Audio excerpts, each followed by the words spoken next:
السلام عليكم، أهلا بكم متابعينا الكرام متابعي قناة جدول كورة.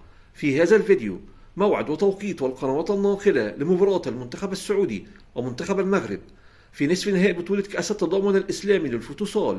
وفي البداية لا تنسى الاشتراك في القناة والإعجاب بالفيديو ليصلك كل جديد، وتوقع معنا نتيجة مباراة المنتخب المغربي ومنتخب السعودية في التعليقات أسفل الفيديو.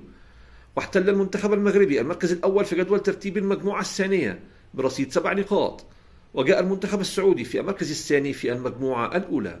وتستضيف الصالة الخضراء بالرياض مباراة المنتخب المغربي ومنتخب السعودية في نصف نهائي بطولة كأس التضامن الإسلامي للفوتسال.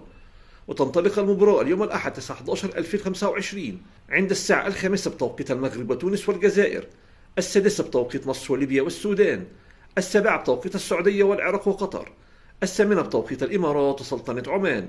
وأما عن القنوات الناقلة لمباراة المنتخب المغربي ومنتخب السعودية للفوتسال، المباراة منقولة على قناة الرياضية المغربية وعلى قناة السعودية الرياضية.